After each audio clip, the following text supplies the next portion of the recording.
Hi guys, my name is Nylon. Hi, I'm Matt. I also go by a plethora of other names because I change them every so often. Names pending for both of us?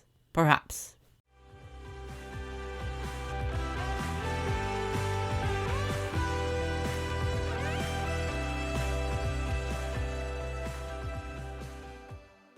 But yeah, welcome back to Into the Studio. You notice the strange new setup. We are sitting on our bedroom floor.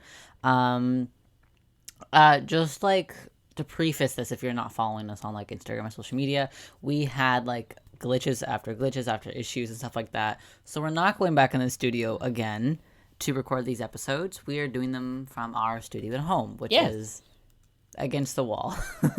But anyway, since we had a lot of glitches and a lot of issues with the overall episode, we had a segment planned to share our favorite Black creators and why we love them and like what they do and how to find them. And it's a lot easier to re-record that than an entire interview with somebody else because us sharing our creators. Scheduling. Yeah. So we are making a full episode out of it. We have all of our favorite Black creators. Not all of them. We have a second episode coming out later this month. So 2 big episodes for you guys. Yeah, you got no excuses to not follow these Black creators because we're giving you all the information. We have from drag queens to fashion stars, like to people who do like yoga. Like There's a lot. there's a variety, guys. Anyway, I'm gonna talk about somebody I personally know or personally met, not IRL because they're in New Orleans. But Fancy. yes, Jaharin is a obviously New Orleans based self-taught drag performer, or also a drag performer. They create like clothes, like they do fashion lines and dresses and like cool stuff, and like I'll flash them on screen right now. I'm gonna show you. I'm gonna talk about the few outfits that they've made that they've wanted to help showcase. First, I see this very shimmery like jumpsuit with like a very big. I love how that looks. It's like a watery fabric. Yeah, it reminds me it because like with the puffiness, it looks like like Victorian style almost, but it has like that futuristic like shine to it. I do know that they made the jumpsuit. I don't know about the jewelry. I'm gonna assume the headpiece, but that's like me assuming.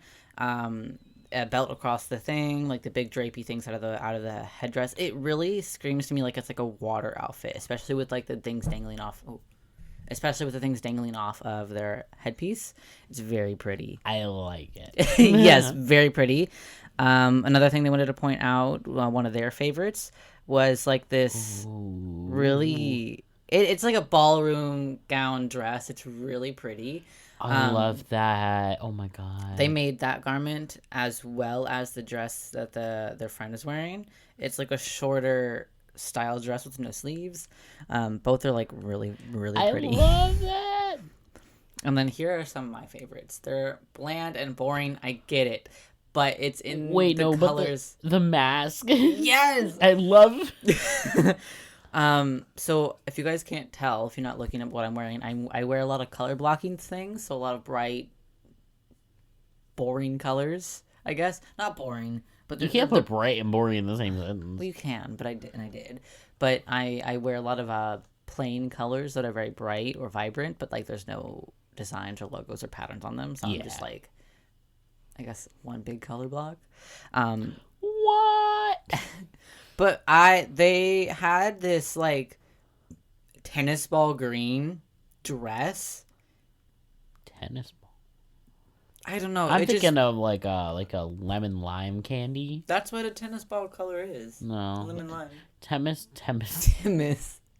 Tennis balls are like a little bit different shade than that. Well, Tennis. anyway, this dress is like, I don't know, something about the way it ruffles around the waist or like wherever, like it's like up here, like under your breastplate or whatever the fuck. Breastplate? Well, is this armor happening Yeah, it right is.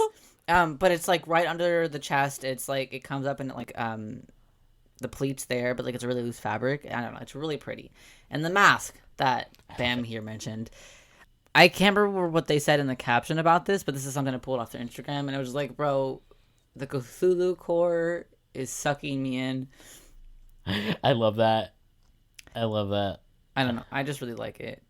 I want to like I say that I would want to wear it, but like I have so many sensory issues about things like over my nose, which is why I don't wear my glasses. But like, I oh do my too, God. but I literally can't see that mine.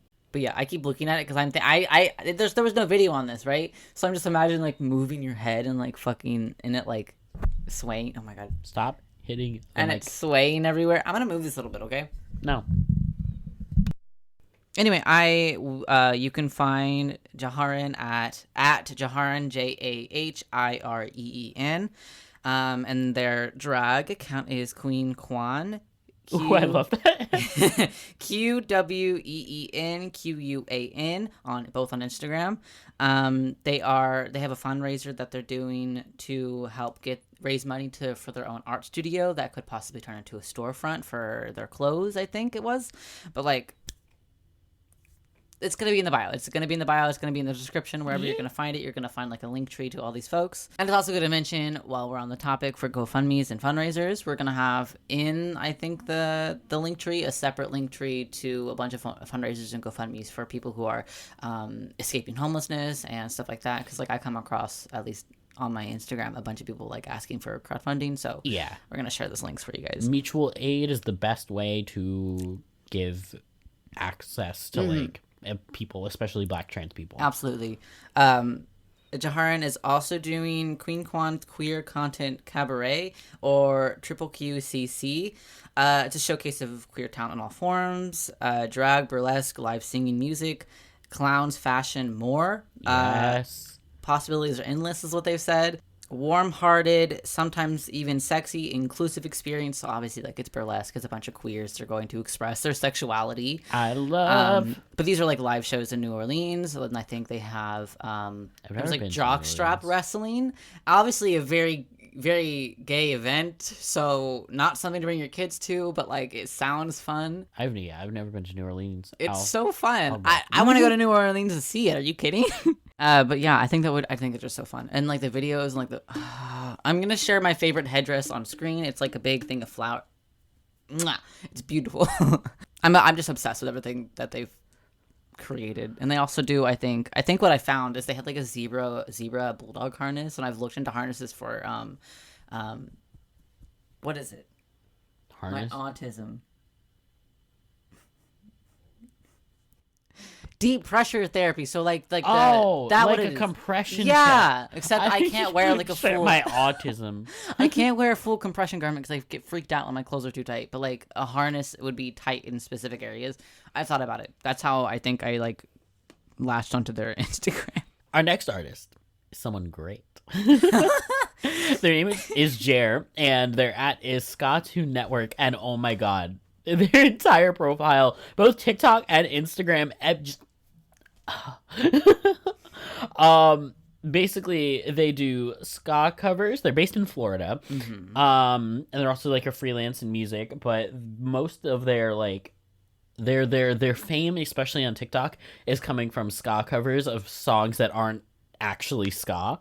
It's so great. I love it so much, especially when it's like pop punk ska covers, because I'm like just confused. They also play trombone for We Are the Union. Yeah.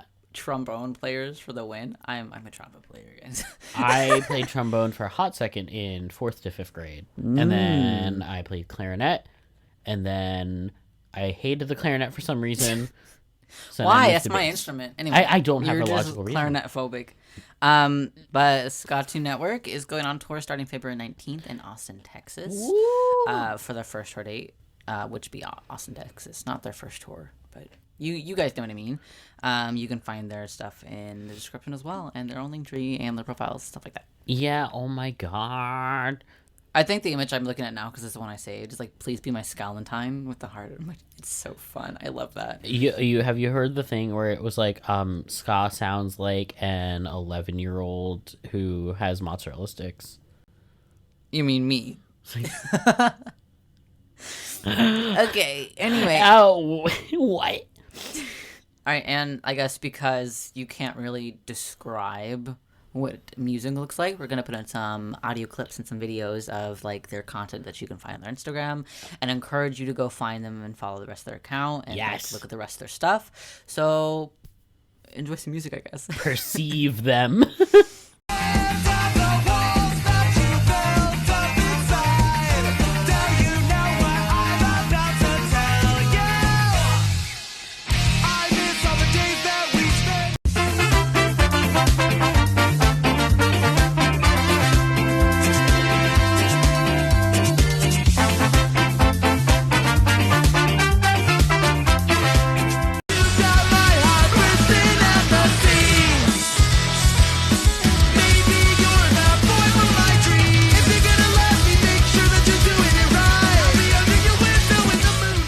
Our next artist is Jessamine. The at is at my name is Jessamine, and then the second at that Jessamine has is at the underbelly yoga. So Let me, please, I'm going feral. Let me introduce Jessamine. I'm introducing. Anyway, Jessamine does affirming yoga and meditation. So our next creator is Jessamine. The first at is my name is Jessamine, and also at the underbelly yoga. Jessamine does affirming yoga and meditation, and in her words, by a black fat queer person to her own content and to not be tokenized, which I think is so powerful, and I love that so much. Did I say the writer part already? No, but new book Yoke is out now. Go ahead, you can find that on Jessamine's profile. I think there was a link in the bio. It will be you'll find the profile. We'll get it to you.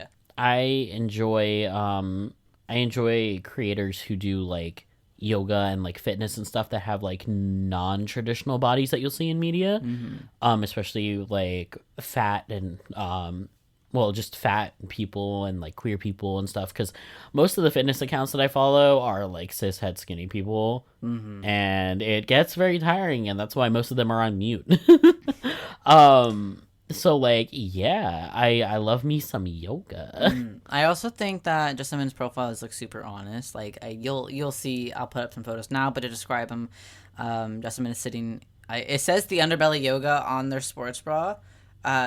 So I'm going to assume that they have some really cute merch because it's really cute and I want that. I would buy that. Yeah. But it's the caption is life is a meditation. No matter how hard you show up, no matter what it looks like, it's right and it's perfect. And like also the next one is like sometimes the first step in having a better day is admitting that you're not having a good day.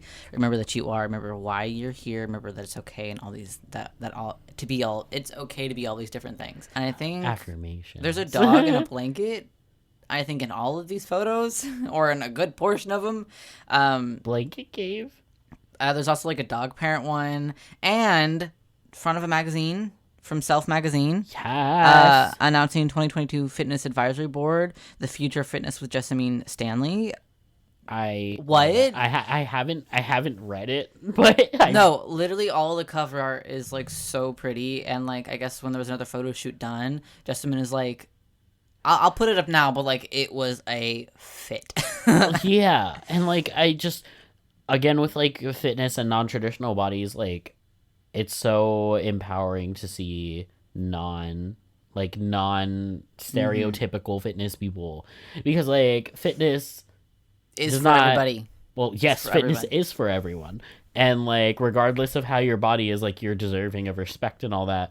But people also have the misconception that if you're fat, you're not healthy, and that's not true. There's plenty of really healthy fat people, and there's plenty of really unhealthy skinny people. That's me. Guys, I'm gonna be honest with you. When you have the metabolism of a 4-year-old. None of that was English. Are you sure? Oh my god. Anyway, I'm gonna be honest with you guys. When you have the metabolism of a 4-year-old, things get difficult. I think also my personal note is when we have non-conventional bodies in athletics, it's also because me and Matt aren't fat people. I'm very small. But like for those of us who have unconventional body goals, it's also reaffirming that those body goals are not unhealthy and that I can still, like, at least for me, I can still pursue them and have an active lifestyle. Yeah, I could talk about fat phobia for days. Yeah, you get called fat on set and, like, rejected from roles because... I don't get called fat on set. Well, yeah, but you know what I mean. The thing is like, I wouldn't consider my body type fat, and, like, Hollywood does, which is weird. Mm-hmm. I'm just very stocky and muscular, not cut. I don't know what the word my body type would be, but, like, Hollywood thinks that I apply to fat roles, which I don't get, but it's a reminder that, like, Hollywood is very much, like, very fat phobic, like, extremely fat phobic. Well, again, you can also find Jessamine's accounts in our little bio. I'm gonna write you guys after everyone. I'll try for YouTube to have timestamps so you guys can find them easier. Oh yeah, YouTube has the chapters thingy option. We do. Yeah, we do. Yes. Anything else we want to say about the underbelly yoga and Jessamine? I don't think so. We'll move on to our next artist. Or artist? No. Kemi Marie is our next artist, our creator. You can find them it's Kemi Marie, spelled Kemimarie. Kemi has a really aesthetic page on Instagram. They do like super like aesthetic, honest, like wellness slash holistic spiritual stuff on their account, and they're also the author of the Little Book of Shadow Work, which I want so bad. It comes as a PDF. Like there is a version without questions, like at like $8, or like not without questions, but like it's only questions, so it's not about, doesn't have the rest of it in there. I need to get on my shadow work. Literally, oh my god, get the Little Book of Shadow Work. It's like a PDF. So like, I don't know if they no longer do physical copies, or if Kemi was the only one who had a physical copy, but it's all online now, so we're good. Woo! You can print that out and like do it then. They're also the founder of Sacred Wisdom. It's like a sacred community learning, like kind of liberation facilitating restorative yoga and like astrology talk, stuff like that. They have it listed in their bio that it's earth-based spiritual school, so take that for what you will. You can kind of like infer what they do on their page. I think it's also really cool. Like, yeah. I just think it's cool. I think it's neat. Yeah. I think I should mention I've been following them for a while because starting my own little shadow work journey. They've been super helpful just by their reminder and their posts about, I guess, self-love and shit like that. I always need really reminders on, like, especially social media about, like, self-love and, like, affirmations and, like, spiritual stuff and, like, grounding stuff, like, even grounding affirmations. And that's why I follow, like, so many spiritual creators, especially, like, people call it spiritual creators, because they're very honest and blunt about, like, self-love, and it's not just, like, the toxic positivity that we can see all the time where it's like, no, the negative energies, the negative vibes, they're banished. Like, and it's more so you need the balance of the negative and the positive. Like, that's just how you need to live life. The next artist is a friend of ours, and I literally skated with them last night, and it was great. Dua. Dua is a musician and actor. At the moment, they're most known for their role on Sex Education as Cal, which, phenomenal job, by the way.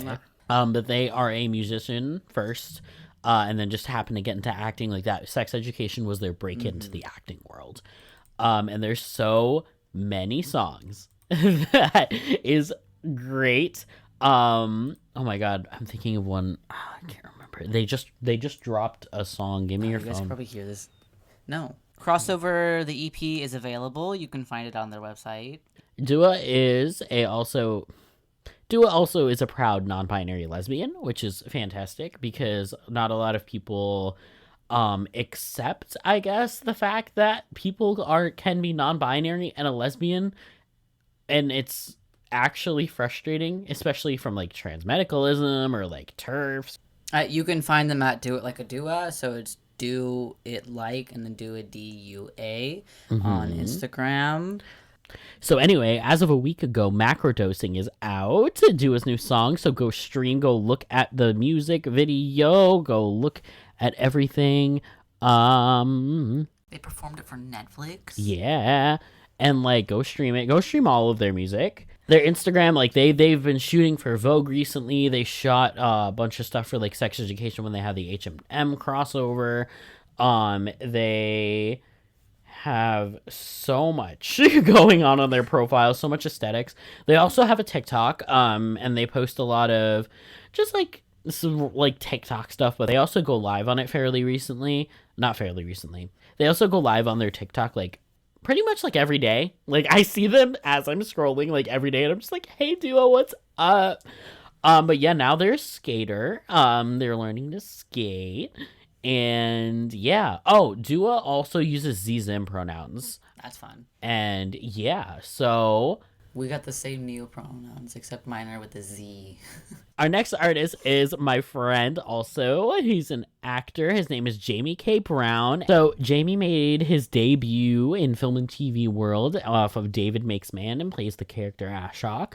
And you can find that on HBO Max.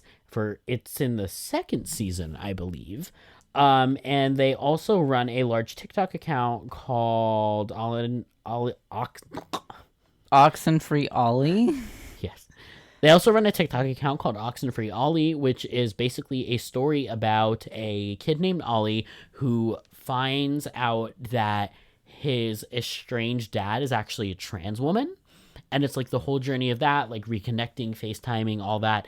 And also some weird little like tidbits, not weird, but like some cute little tidbits where like setting up like dates and like just like little quirky stuff. So go check out the TikTok channel. And what's interesting about the TikTok channel is because it's starting a new series that I've seen popping up a lot of actors just putting out stories and like not really saying that it's a show, but it's like just putting out this story, putting out this everything, and then accumulating a lot of followers. And it's like, oh, by the way, this is like a TV show, This is fiction. or like this is and it's kind of like not an ARG, but like It's like weird gaslighting. Like this is a real thing. not even that. Like it's interesting because there's so much you can do with TikTok, and like it's so versatile, and that's never something that I thought. Like when I first, if I didn't know Jamie, like when I first saw the account, I would have been like, I would have just thought that this was real. I didn't know Jamie at that time, so like I saw when it came out, and like I guess you didn't tell me that it was your friend Jamie. And you're like,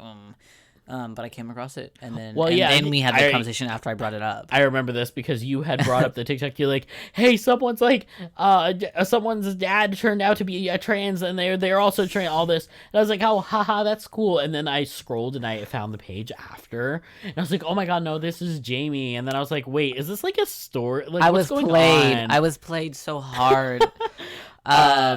Jamie.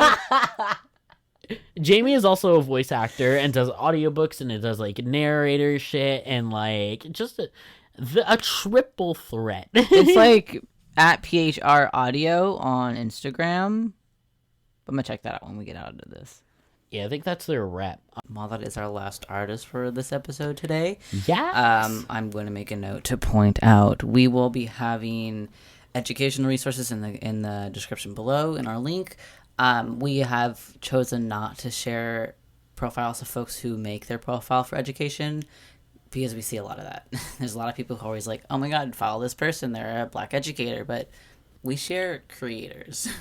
We show people who are loving what they do and their art and who are creating things, obviously.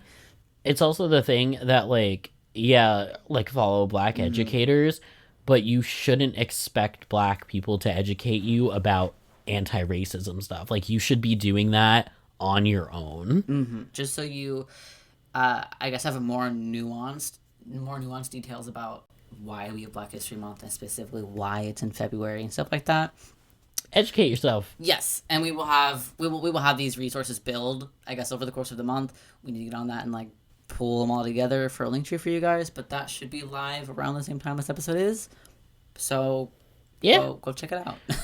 I would like to think that with the big boom of Black History Month and the Black Lives Matter parade, that there would be a lot of easier resources to access made by Black people. Hopefully. And as many as I can get my little hands on will be in that link in the description in the bio. And in our bio link to our profile. Cool. Yeah, cool. That's it. Keep an eye out for our second episode where we share more creators and the same resources, I guess. If you have any Black creators that you would like to share, go ahead and leave the comment below. Share our @ with us. Tag them in the post, or tag them in the comments. Any resources that you want to share, go ahead and pile them on. We'll add them to ours, and we will see you later the month, I guess. Yeah. Bye.